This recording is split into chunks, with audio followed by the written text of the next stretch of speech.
svaka liðið en þetta gríðarlega skemmtilegt og spennandi verkefni. Ég meina þetta mikilvægur leikur fyrir okkur og líka fyrir þá.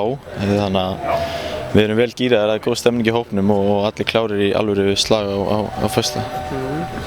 Hvernig að spila út í rúski? Ertu orðinn ágætur á tungumálinu? Nei, ég get nú ekki sagt það. Maður kann einhver orð eitthvað, fótboltamál og svoleiðis en það er mjög fínt að vera þarna. Náttúrulega Moskva er frábær borg og deildin er sterk, þannig að það er allt til alls. Ertu að læra mikið? Læra þá.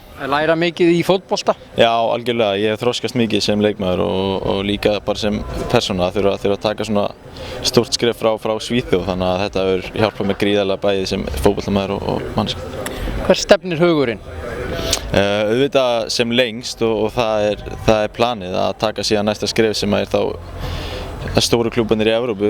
Ég þarf bara að halda áfram að performa og sína góða frammistöðu og þá er það option.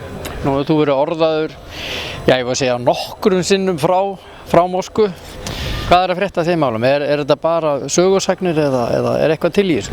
Já, það er alveg til í þessu. Ég meina það er áhugi hér og þar og frá stóru klúbbunum. En ég held að ég tók það ákvörðun að vera hjá Moskvu ennþá núna því ég er ennþá að þroska sem leikmaður og það er að fá minn spiltíma, þannig að það hefði kannski geta verið, hvað segir maður, að flýta sér hægt í þessu.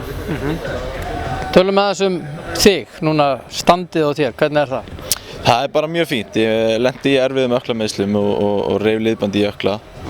Ekki alveg reyndar og það voru 6 vikur sem ég var frá en nú er ég búinn að spila síðustu 4-5 leiki úti. Þannig að ég er bara í toppstandi. Þannig að þú ert klár í frakkana og þessa brjálæðingar sem þar eru? Já, algjörlega. Hvernig heldur að þið komið til með að spila aðra taktík heldur en svona oft að þetta eru frakkar?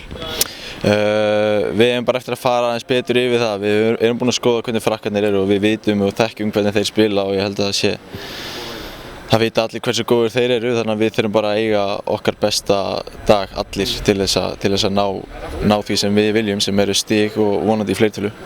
Töpuðu þeir óvænt, ég hef ekki að segja óvænt, fyrir Tyrklandi í Tyrklandi. Nú eru meiri forföllu þeirra liði. Erum við að tala að ef það er einhvern tíma séns þá er það núna? Já, ég meina algjörlega, það er alveg hægt að líta það þannig að það vantar líkir leikmenn hjá þeim en eins og ég sagði þá eru þeir með frábæran hóp og það kom bara menn inn fyrir þá sem vantar en já, klálega, þetta er hérna á Laugardalsvelli og það verður fullt, þannig að það verður stemning og við verðum í gír, þannig að það er okkur ekki. Gangið vel. Takk.